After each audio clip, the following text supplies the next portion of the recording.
and gents, and welcome to War Thunder with Mags, and welcome to my WTF video.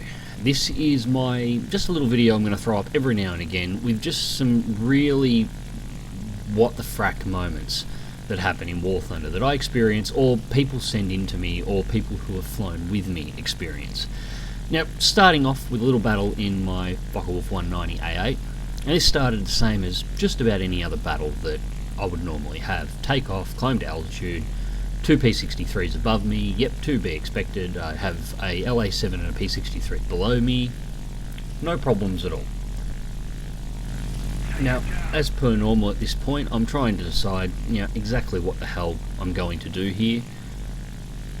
I'm not going to be able to climb up and beat the P-63s in a climb, especially when have already got an altitude advantage, so I'm going to have to get them to come to me. But if they come to me at this altitude, I'm screwed. So first, let's go downstairs and deal with the ones below us. So I've got a nice clear airspace to bring these guys down to. Into a vertical dive, wep off, 100%, drop flaps, pretty standard issue stuff. Who am I going to go through first? Well, I'm going to go for the King Cobra, because I think it's probably more dangerous than the LA-7. The King Cobra is guaranteed to be fully upgraded, the LA-7 may not be. Target selected, boom in, throttle back slightly because I'm getting close to overspeed, first burst, take off all its control surfaces, no problem, loop around, there's the LA-7, perfect, I'll kill you too, not a problem. Continue the arc around on the boom out using the energy that I've already gained. There's a third fighter here, another P-63, but it's on an angle where I'm not going to be able to get the guns on at a time, so duck underneath it so I don't take a hit. But there's a fourth P-63 out over the town. Beautiful.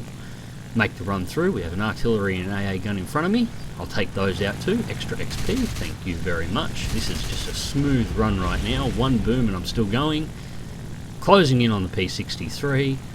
This is going to be awesome. Perfect. Another kill. No problems at all. Fuck!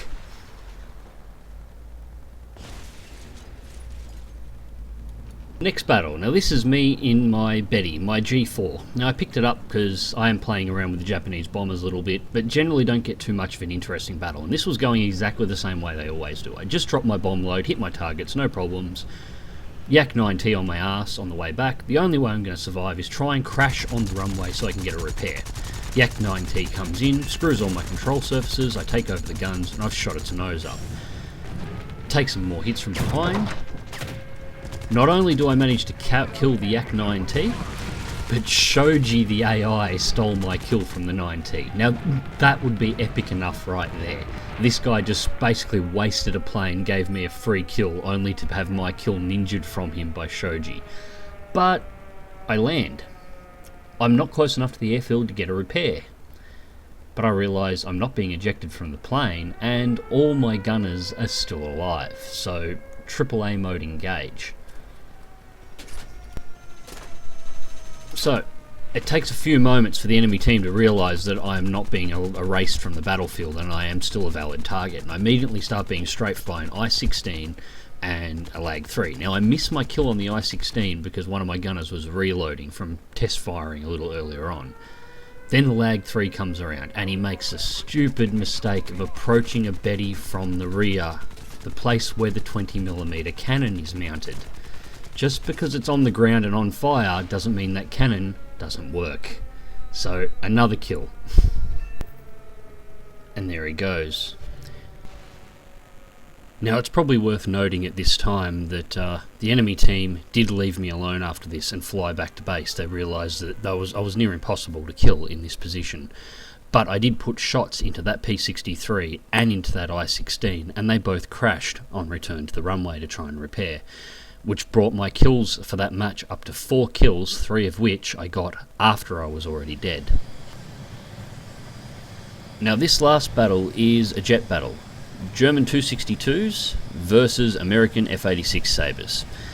Now myself, Caden Oz and Oz Salty teamed up together again for this match.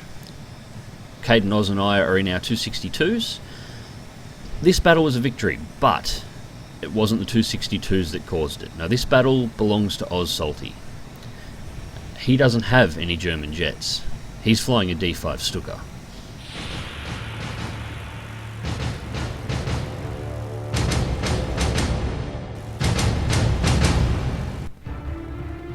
Now, Salty started the match by breaking off his landing gear. He didn't have a German jet, he brought the D5 along, maybe hit some ground targets, but it was never going to make it back to the runway. So the first thing he did is snapped off his own landing gear to increase his speed and his manoeuvrability.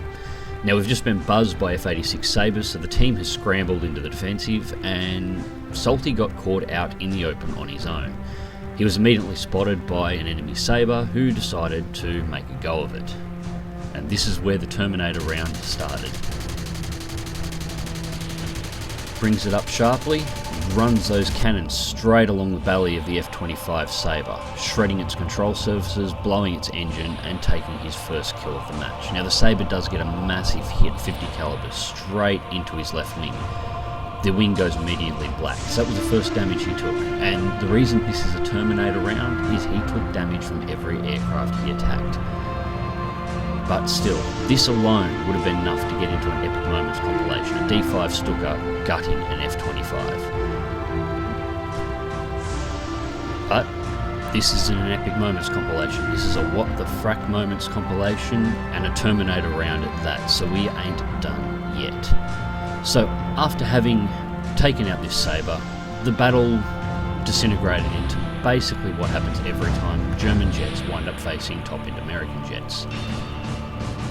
And that is the American jets immediately go to the German runway and begin circling, because they know the 163s are going to run out of fuel, the 262s are going to have to return for fuel and ammo at some stage in time, and they can basically work over the runway, take out the AA, and then just wait for the Germans to come back. No reason to chase them around the map, just sit there, and it happens nearly every match. Most pilots in a D5 Stuka would have gone to try and take some ground kills before they were going to get shot down and killed anyway.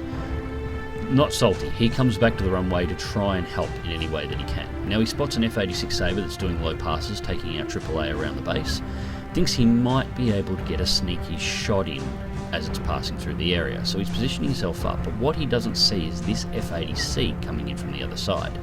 Now this F-80C has just shot down my 262. I've just been taken out of the battle, so we're now at 262 down.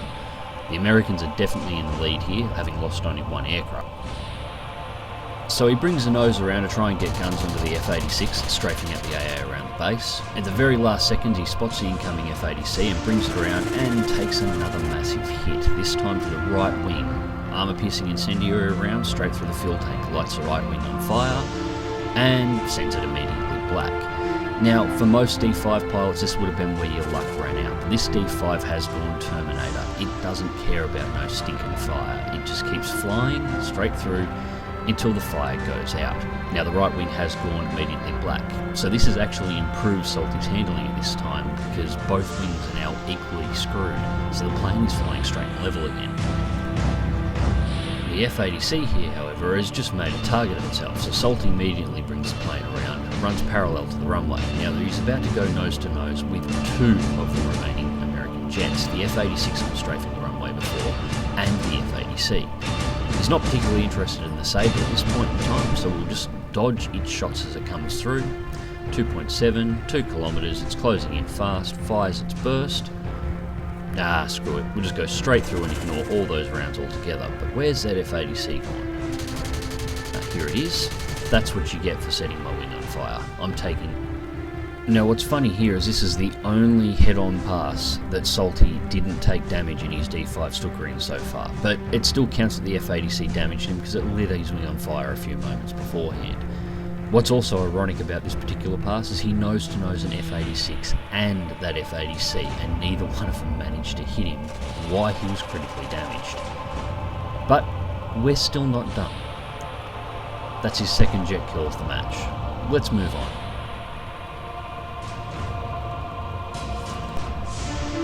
Now, luckily we don't have to go far. Now, Salty turns the plane around to go after the F-86 that went head-on with him before, that missed him.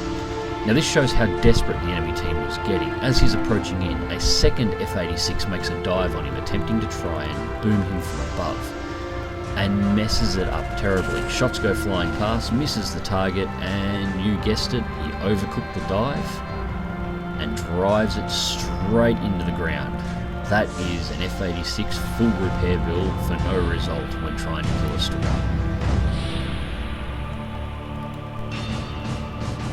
Now, it's worth probably saying at this point in the match that most of what you're seeing here has been more good luck than good management, but if you're going to luck out in the match, what a way to do it, because we're still not done yet.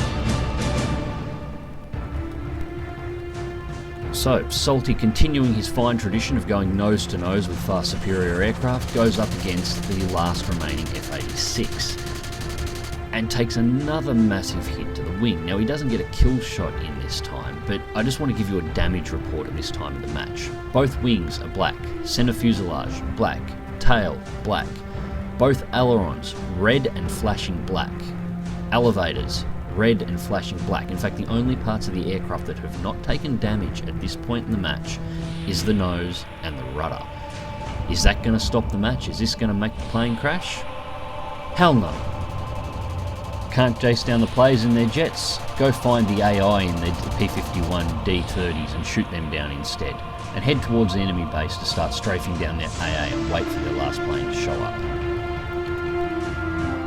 Which leads us to the final encounter of the match. Salty's cleaned out the base AA from the enemy team. They only have a single F-86 Sabre left. Our two remaining 262s, including Cade and Oz, are both at the runway repairing and rearming.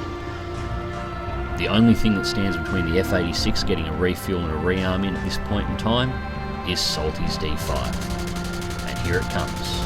The F-86 gets another hit to the right wing, but Salty takes his in return.